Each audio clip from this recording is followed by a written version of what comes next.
Going to be now joined by David Dines, who is a veteran of Iwo Jima, and he's going to tell his story, and then we're going to hopefully have maybe 20 minutes at the end to ask him some questions. So without any further ado, we'll move over to Mr. Dines. Thank you. Thank you very much for inviting me to participate in this. Uh, I appreciate if I could tell my story, but if you need to interrupt, you certainly can. But I'm 98. My wife Betty, who is here, is 97, and we have been married 77 years. So when we're looking back at Iwo Jima, it goes back a long ways.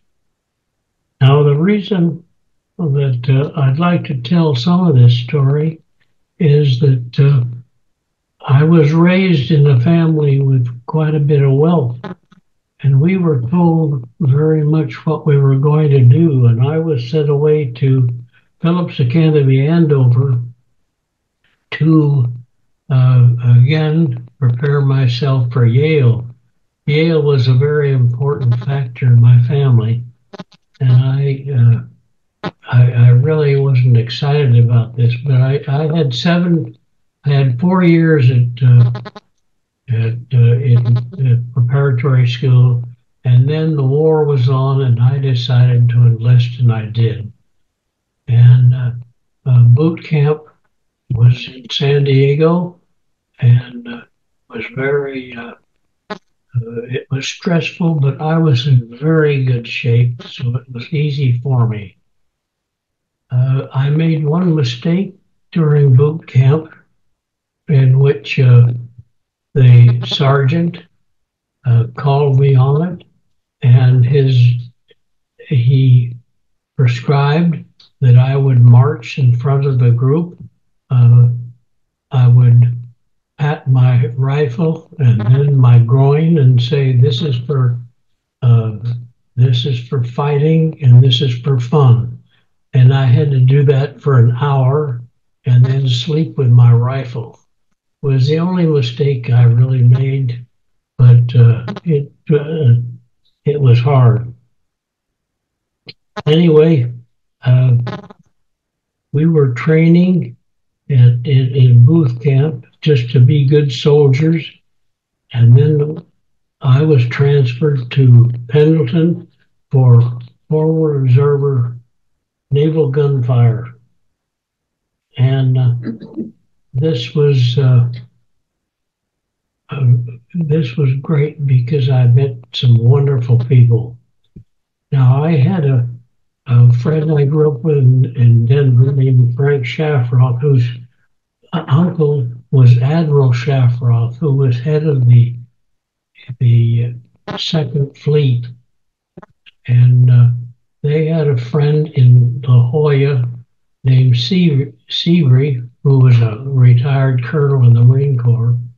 And so Frank and I finished our boot camps at the same time and went out and saw Colonel Seabury. Colonel Seabury uh, was a great influence on me, and I spent a long time with him. He thought that my decision to enlist at 17 was the very right decision to make. The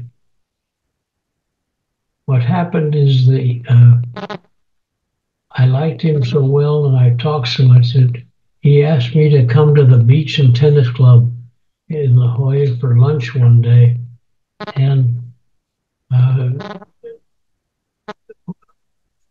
the general, the General Craig, who was a major general in charge of the Marine Corps base, was there, and he asked that I step over and talk to him. And General Craig said that he had heard great things about me, and he wanted me to be his driver and stay out of the war. and I would go rapidly up the rank to sergeant. I thanked him and saluted him again and told him that I was with a great group of people and that I would rather stay where I am. And he thanked me and said he thought I was right. The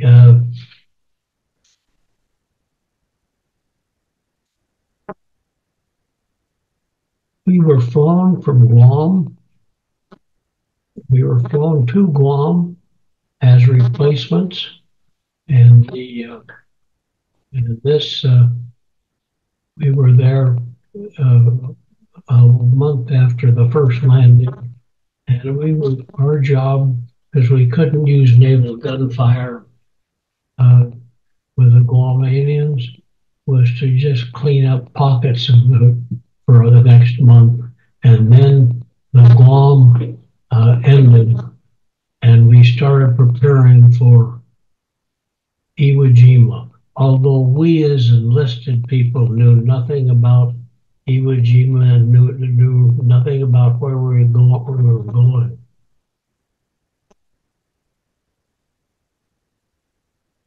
Our training in Guam was for naval gunfire, for observer units, so we did have an idea that it was going to be an island. When the time finally came, uh, we landed going down the ropes like everybody else did, and we landed on Iwo Jima. The amazing force was that there were 800 ships, 200,000 men, and this was a huge endeavor. We knew now that it was going to be a great battle. We were the Ninth Marines. This was the Third Marine Division, but the Ninth Marines were going up the center of the island. The Suribachi was handled by the 28th Marines, and that was a very tough goal to itself. Anyway, we had Starfire fight every night available to us. Luckily, we were bogged down after the first day right over the airport, and all hell broke out on our forces. They had seemed to be waiting for the main landing, and it was pretty tragic because the commander was killed, the assistant was killed, and somebody said, "Let's get out of here," and they all ran across the airport and were mowed down.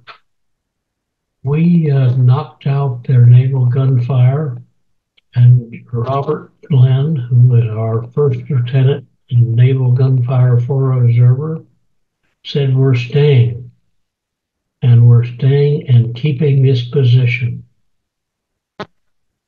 This was very difficult. It's the most difficult night I ever remembered because there were four of us and with the officer.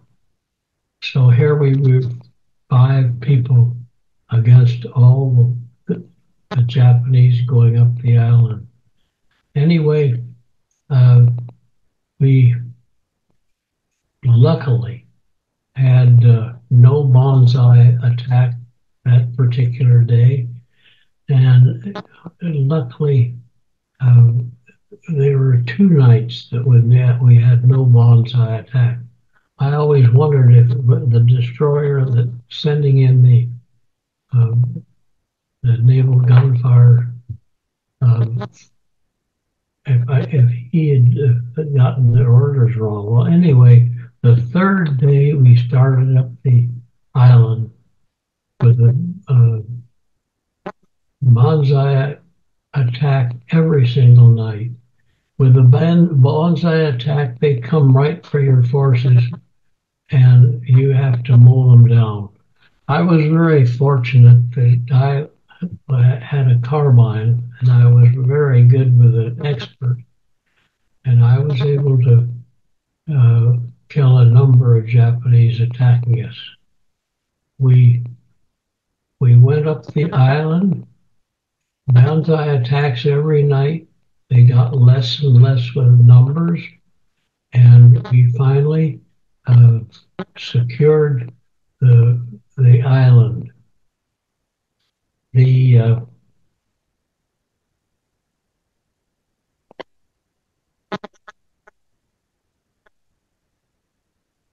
I'm sorry for the delay. I'm just trying to catch up my notes. Uh, we uh, we ended up with a number of casualties. The total number of deaths from Iwo Jima was 7,000, 78,000 Marines, 19 injured, 23,000 Japanese were killed, and my best friend, two friends on Iwo Jima were killed, which was very hard on me. The Ralph Cooey and Ralph Cooley and Elmer Mueller. Ralph Cooley had enlisted as I enlisted at 17.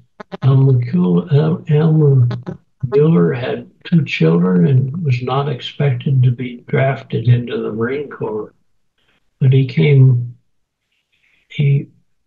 he was sort of a father to all of us young men. The the island, you would think, was not worth what uh, it cost us in lives, but yet the Air Force, with emergency landings from bombings in Japan, the 25 B-29s crash landed in Iwo Jima, and 2,000 of their pilots uh, were saved. So it turned out to be a great.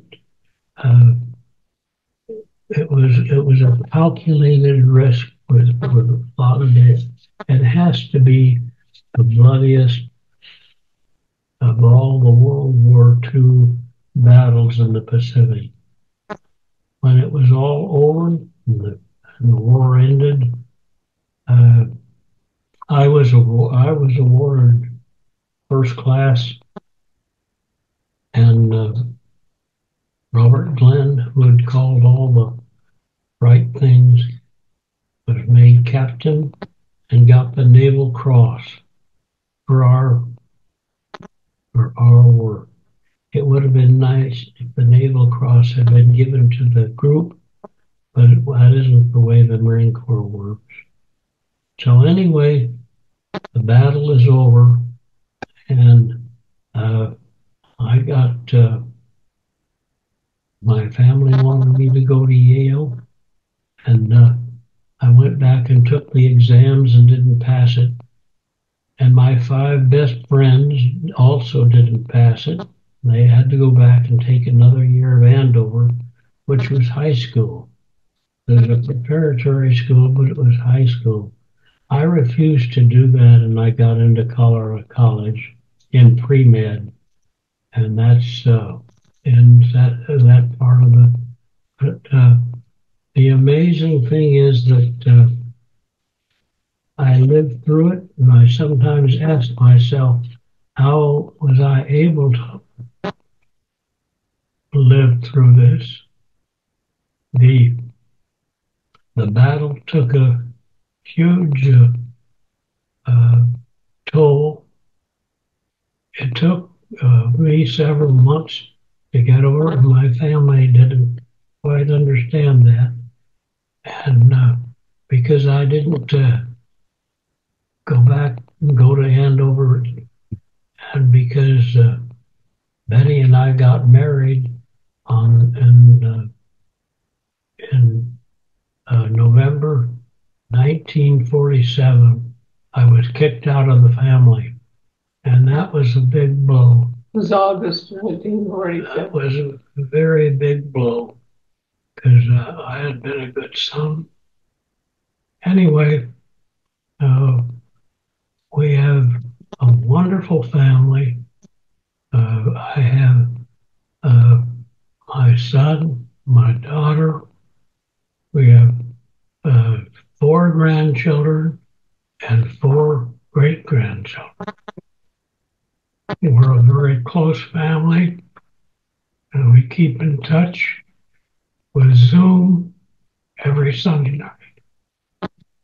I am a retired professor of pulmonary medicine, and I have been awarded 5 teaching awards. I love the practice of medicine, and I continue to Zoom with my colleagues. My last comment, I like to remember that I carried in my bag a small pocket Bible. This was given to me by my grandmother, and interestingly, it had been given first to my Uncle Tech, who was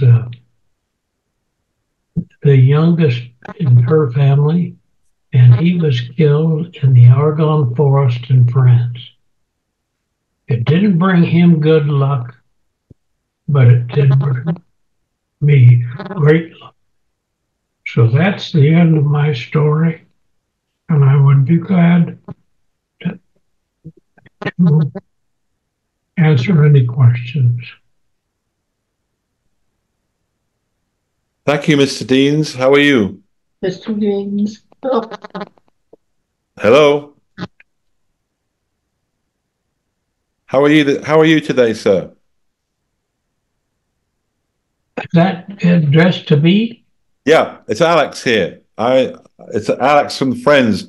Can you hear me okay? Oh, I hear you fine.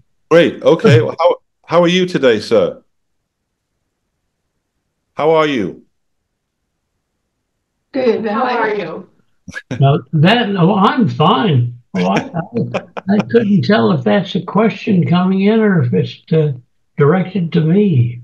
Yeah, no, it's Alex here. I'm very grateful to you for joining us. I wanted to read out something, if you'll be patient with me just for a few seconds, just so that the audience could know a little bit more about you. And I'm going to read actually from the Doctors Mayo Society Lifetime Achievement Award that you received. David Dines, MD, 57, began to consider a medical career after serving in the Marine Corps. You enlisted at 17, as you told us, and you fought in the Battle of Iwo Jima in World War II. Your 2 best friends died during their service, and because you made it through without a scratch, without being wounded, you felt compelled to give back. And it was your father-in-law, to be a physician, that convinced you that medicine was the way to accomplish that goal. Have you found being a doctor to be very rewarding? Has it been a great career? It's been tremendously rewarding. I never have regretted a minute not going into medicine. It's hard work, and but it's worth every minute of it. As soon as you see the smiles on the face of somebody you've taken care of and helped, I want to read out a couple of statistics to you. Iwo Jima was an incredibly bloody, hellish battle. We have almost 6,000 US Marines killed, 17,000, almost 18,000 rather, wounded.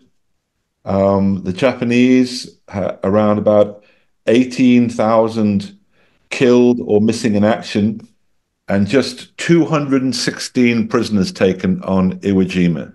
216, that's according to uh, various research sources.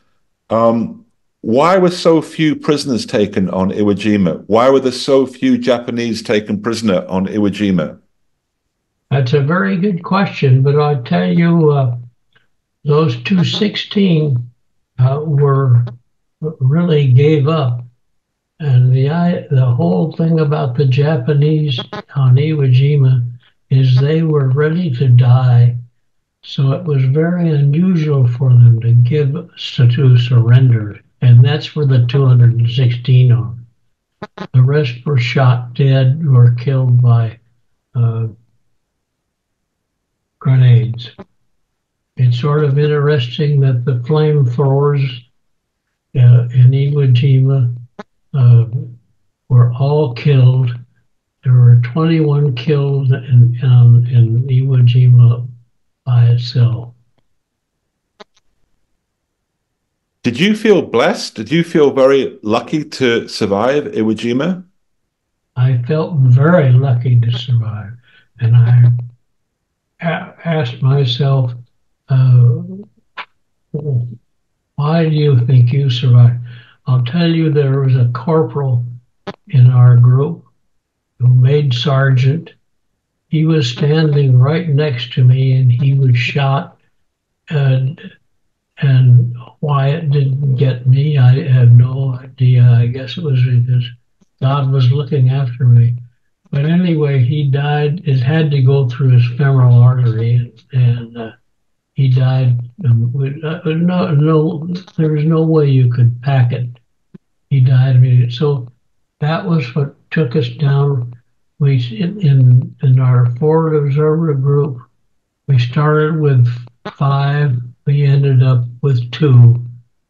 We made little graves for the 2, and that's when the first B-29 crash landed there, and the airmen came and asked what they could do for us.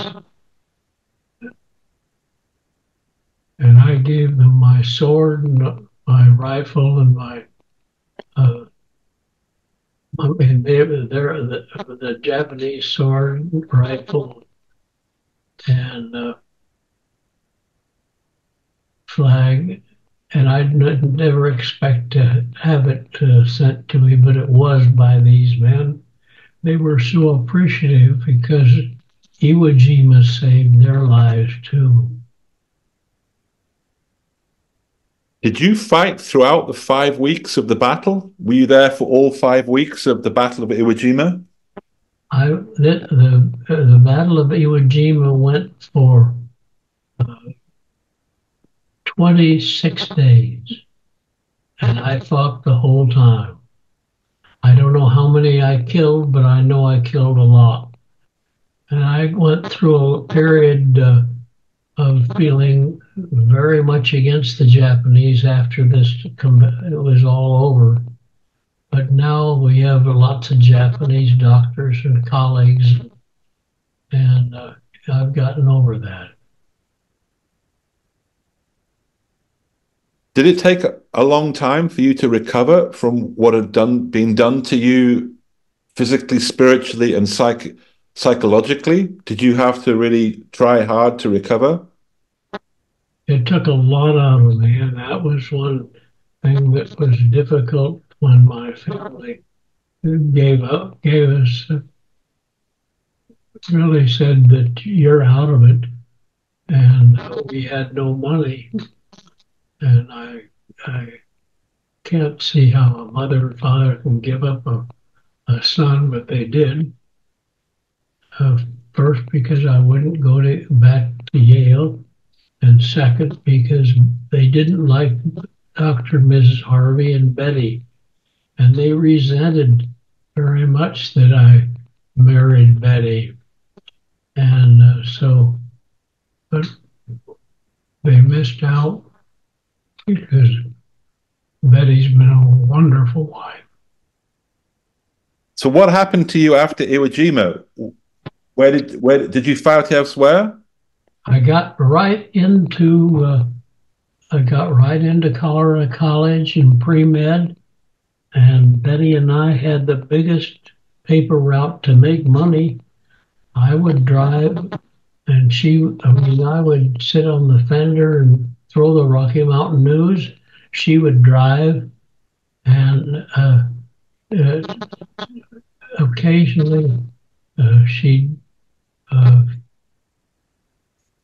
she'd miss and she'd smile and wave, and we did that for 3 years until uh, pre-med was over. Once I got into medical school, I couldn't work, and she now had a baby.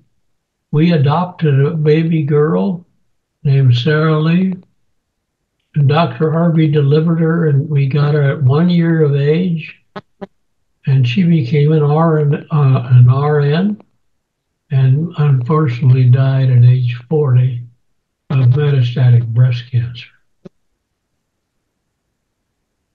Where did you fight after Iwo Jima? Was Iwo Jima your only battle? Where did you fight after Iwo Jima? After Iwo Jima, that ended our fighting.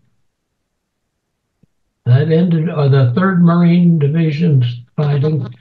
It broke up when the war was over. Where were you when they dropped the atomic bomb? I was back in pre-med.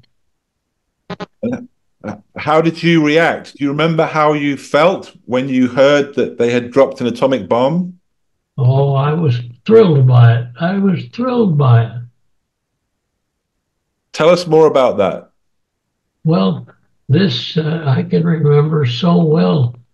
The preparation for this took a long time, and I saw it all on television. But the point is that after the 2 attacks, I felt we really had done our duty in making Japan never consider this sort of thing again. Yes, it was a thrill to me. What do you remember most about Iwo Jima? Do you still remember Iwo Jima vividly? Do you still have very vivid memories of Iwo Jima? I wake up sometimes with vivid memories of that one night where we had no coverage, and but that's pretty ended because I've got a lot on my mind with my family, and we've got such a great family that I'd rather hear what they're accomplishing. Can you tell us more about your 2 friends who were killed in combat? Can you tell us about your 2 friends at Iwo Jima that were killed? Ralph Coy and Elmer Mueller. My one regret is that I didn't take time to, after the war as it was ended, to go and greet their families. I felt it was so important to keep my mind forgetting to get right into the pre-med. But I should have taken time to go and talk to Elmer Mueller's family, who had 2 kids, and to talk to Jack Cooley's family. But I didn't do it, and it's a regret. I have a comment here from Susan. You saved many lives, David, after you came home. And then Colin asks you, how did you feel coming home after the war? What did it feel like to come back from hell to the United States? It would have been, it was very tragically impaired that my family didn't show me the enthusiasm. They were only concerned with my getting into Yale. This was a sad thing, but it was very lonely, and I did meet Betty, and Betty became a great companion, and then a mother. But it was there's no question I went through a period, but in fact, my mother had made an appointment with Dr. Ebal for me to see a psychiatrist. And I did go see Dr. Ebal and to talk with him. And his son, David, was going through the same thing. And Dr. Ebal was so great. One of the first people that one of the first people I had as a patient was referred by Dr. Ebal. Did you see other Marines go insane? Did you see them go crazy? Did they break in front of you? There were many breaks in front of me, yes. They were, I would say at least I saw 8 breaks that occurred on Iwo Jima. But the pressure was very, very great, and it's understandable that that can happen. Where did you find your strength? I missed that question. What? Where did you find your strength? Where did you find the strength to carry on? I did a lot of praying. A lot of praying. We have a comment here from Mady in France, all the way from France, and she says, "Thank you for your service, sir. Thank you very much." And I think everybody that's listening today would echo that. We want to thank you, all of us, I think, for everything that you did, for what you endured, what you suffered, what you witnessed. Thank you so, so much from all of us. Question here from Mike. Did you know at the time that forward observers had a high casualty rate? Did you know that this was going to be very, very tough indeed? Absolutely, we did. Yes, we knew that being a forward observer, you were in the front lines. You had to be in the front lines, and there was great risk. But still, that was our job in the Marine Corps. That was our job. A comment from Susan, and she says, "Thank you for being here, David and Betty, to speak with us." And by the way, on a personal note from me, Oxford University is far better than Yale, so you missed out. You didn't miss out there. So you went on to lead a very successful, good life, nevertheless. Question here from David, a really good question. What kinds of advice and stories did more experienced Marines give you before you went to Iwo Jima? Did you receive any very useful advice before you arrived at Iwo Jima? I did have a number of seasoned Marines talk to me, and that was the sort of the advantage of having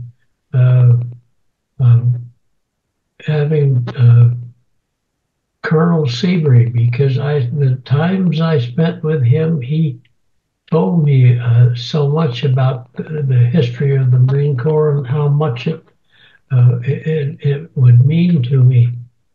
And so I did have some advice, but I remember uh, one of the seasoned uh, Marines watched me when went to had a bowel movement. I was I cleaned the toilet seat so much that I didn't want to get the crabs. And finally, he said, "You don't have to worry about that. You're a Marine." And I got the crabs 2 times. We have a comment here. It's a really wonderful comment. I hope you'll enjoy it. Thank you so much for your service, David. I am 16 years old, and I'm very honored to have you and other surviving veterans that are still with us today. So that's from a 16-year-old. How do you feel about that? Well, I'll tell you, uh, I I used to uh, I used to say it would be the greatest uh, experience to join up, and I still think the Marine Corps has a wonderful camaraderie to it. And the only question I have now is the education, and I feel that enlisting right from high school, like I did, is not the best way to go because you need education in everything you do now. Life has gotten so much more complicated. Uh, have you ever been back to the Pacific? I've gone back to Guam. I tried to go to Iwo Jima, but it was closed when I tried. But I have visited Guam twice. Uh, the I would love. I really don't want to go back to Iwo Jima very much, but it would be a good experience. Did you see the Stars and Stripes fluttering atop Mount Suribachi? Did you see the Stars and Stripes on top of Mount Suribachi? We did see them. We did see it as we went up the island. That became very apparent. Those stars and stripes went up about the third day. Do you remember how you felt when you saw that flag? I I got tears in my eyes And why was that? just because we've been through so much with the. Uh, uh, if you could have seen the deaths that when the landing crafts came to Iwo Jima, right, there was a sand beach going uphill, and the deaths on that beach were just phenomenal. All Marines, because the Japanese were they were in their positions, but it was a frightening thing to see the amount of deaths to just get on the island. How did you survive? Luck, luck, and God. Did you get any sleep at all? In those 36 days, uh, we got absolutely no sleep. We had to be, uh, we just didn't have time to sleep. Did you see amazing acts of courage? Did you see things that you'll never forget in terms of courage? Young Americans just like you, their extraordinary courage. I can't, I can't think of anything more courageous than Lieutenant Glenn. I mean, directing uh, our 4 people and and then the fact that the 21st Marines lost their naval gunfire team, he volunteered us for them too, so we were going back and forth. And that was risky, but I think he was the most courageous man I've ever known. Can you tell us a little bit about what he did? Can you remember anything that he did? Well, I only remember that he made the decision to stay in that position, to hold that position with a four-man team. And that to me, with a tremendous amount of Japanese ahead of us, was, I think, about as great as I can remember. Did you run out of ammunition at any point? Did you run out of ammunition at any point? No, no, there was plenty of ammunition. How did you receive that ammunition? Well, I remember I had a carbine, and I had the carbine has a clip on it, and it'll hold 20 shells. And I had one extra clip, so I didn't have to depend on anybody for more. I have a comment here from Julie. Did your family write to you when you were overseas? Did they write to you? Yes, they did. There was such a turnaround. The family were very loyal to me during my fighting. One of the sad things was that when the war was over,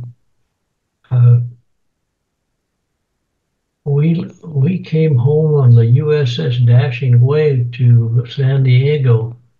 My brother, who had been at Yale and was in his whole job in the military was teaching tennis to people on the break, and he flew home on the flying boat, and so they arrived in San Diego to take me home, and I did not get a chance to say goodbye to my colleagues, and that was a very bad thing. I sort of never got over that with my family, but they had driven out to pick me up, and they decided my father had the nerve to call Admiral Shafroff and ask that once we were here, I could get a quick release. And I can remember when the boat came in, they called PFC Dines report to certain deck, and that was to carry, I thought, just another work boat, but it was to, and I had no idea they were going to be there to pick me up. But it was a terrible thing because I didn't say goodbye. How do you react when people call you and your generation the greatest generation? What does that mean to you? It means a great deal because I think we are the greatest generation. I think that we worked hard. We went into the service. We did our job, and I think that our generation was the great because we were challenged by this huge war. Do you feel sad when you look at the divisions in this country today? Does it make you sad to see so much division?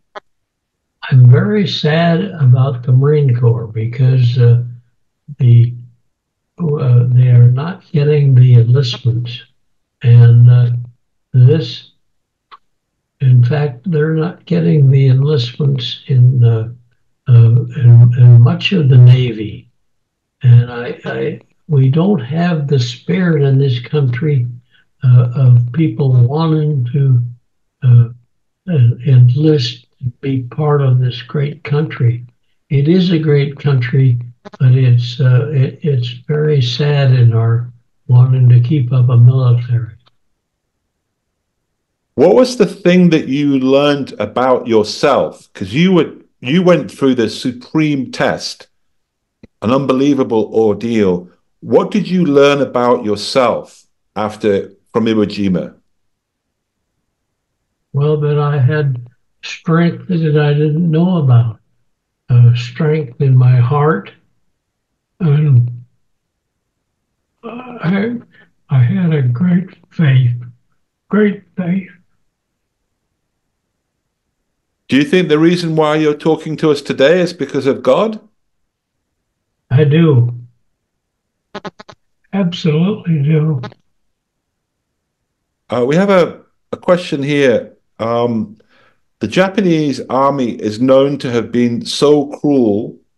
Um, how did you feel at the time about the Japanese? Did you know that they wouldn't surrender? Uh, We learned that very quickly that they didn't surrender, yes. And that's why on all of the Iwo Jima, we only had 216 that surrendered. The rest were all shot. There were some that jumped over the back into the ocean, uh, and certainly uh,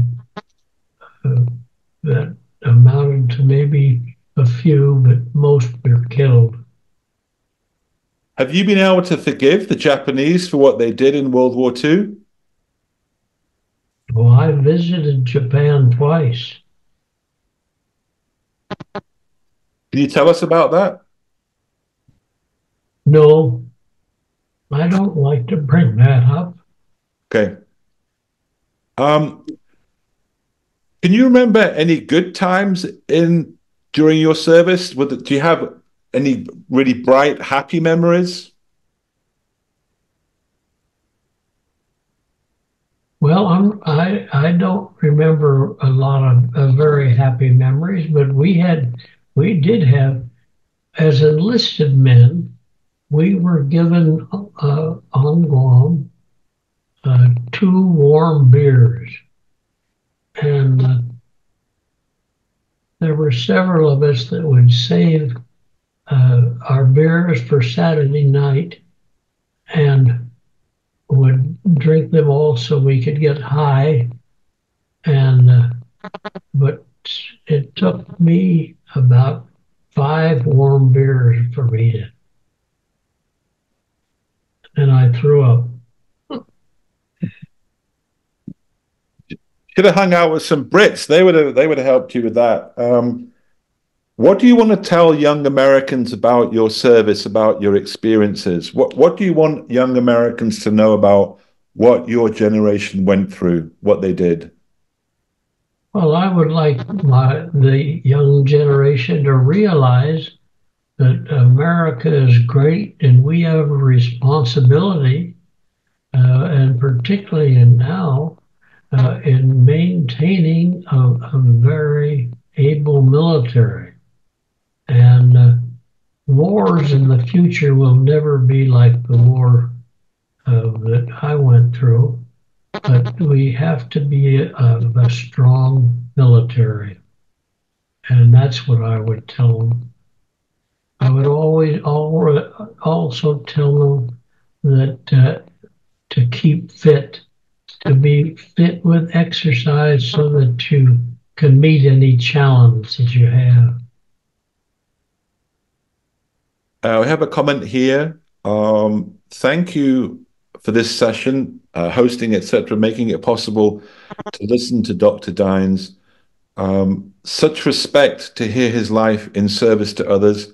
after surviving Iwo Jima, and also grateful to hear your remembrances, your experiences, above all, remembering those who did not come home and honoring them. So that's one comment. Um, can you answer maybe this question?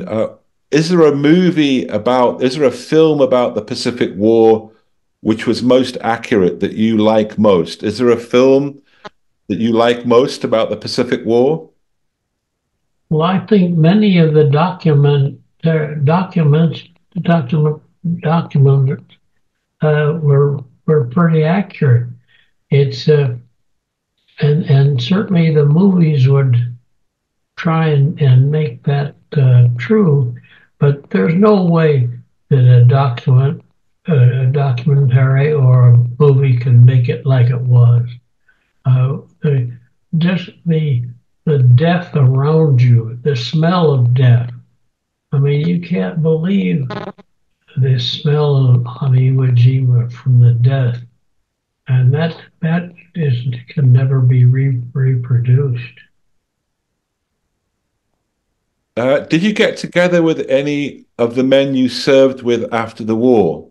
Did you have a reunion? Did you have a reunion with the guys you served with? Betty and I went back to the memorial in Washington, D.C. We did this twice, but I never saw a person that I had served with. If you decide to come back to DC, we'd love to give you a tour of the memorial and take you out for dinner sometime if you want to come back. At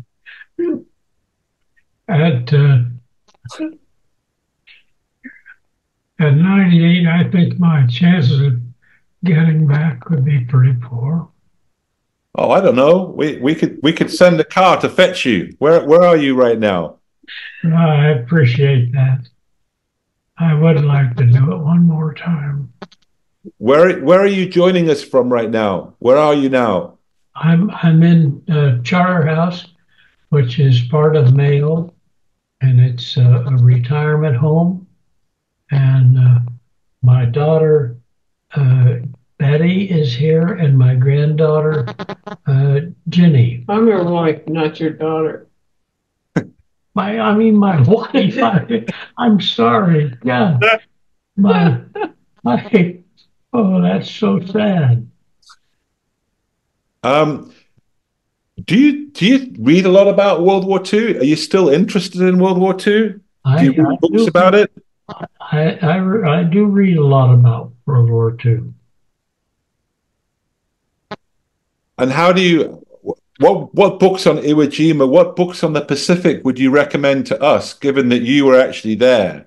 You know, often it's difficult for people who have never been there to understand what is a good history and what isn't. So, are there any books that you would recommend to us about the Pacific War or Iwo Jima in particular? Well, Ambrose, yes, I think his book is the most accurate. Have you read Flags of Our Fathers about Iwo Jima, about the Marines on Iwo Jima? Flags of Our Fathers? Yes, Right. I've read it twice. Okay. How do you spend your time now? What do you do to stay fit? How do you stay active? Well, you know, that's a good question because uh, I Zoom with my pulmonary group Right. every Tuesday. I look forward to that. I Zoom with the whole. Uh, uh, I Zoom on Fridays, grand rounds for all of Mayo, and I I play the guitar, and I think the guitar has given me more relaxation than almost anything. I have a group, and we meet every Thursday, and one person plays the dulcimer, two of us are on the guitar, And I have these old songs, and I love singing the old songs. That's what I do every Thursday. Well, you do it every day.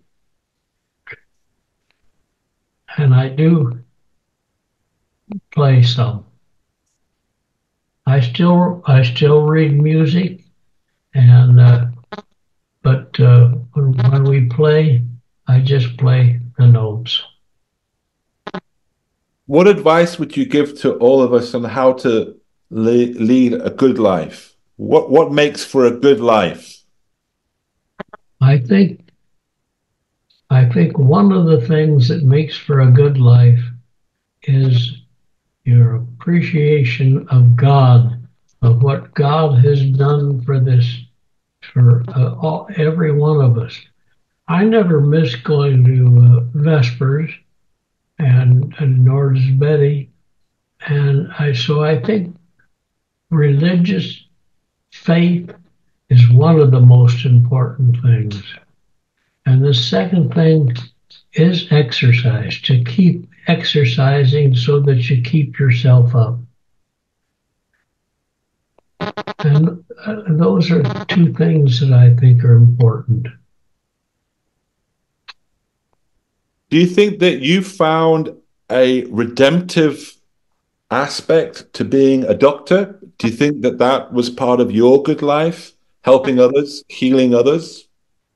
You know, I've wondered that too, because was uh, when I was on Iwo Jima, I thought, if I get out of this, I prayed this. If I get out of this war, I'm going to give back to the society with uh, being a doctor, and I've tried to be a very helpful doctor. I've won 5 teaching awards. They don't use me now, but I do feel I've given back for that same reason. Well, I just want to say on behalf of friends that we've been greatly honored by you joining us today. As far as we're concerned, I'm sure everybody agrees with me. You're a superstar. I can't imagine what it was like to have been you on Iwo Jima. We're very lucky that you endured that hell and then devoted your life to others. We're very, very grateful for everything that you did back in 1945 and since. I just want to say on behalf of friends that we wish you all the best. We're very, very grateful that you've spent part of your Saturday morning talking to us. We'll always do our best to try and honor you and your generation. And a big heartfelt thanks to you and your family and for all you've done to free America during World War II from what was a bestial evil. Thank you very much indeed, sir. Thank you. Oh, thank you very much. This is the time I normally would be at bingo. Thank Well, this has been a much better spent time. Thank you very much, sir. you very much.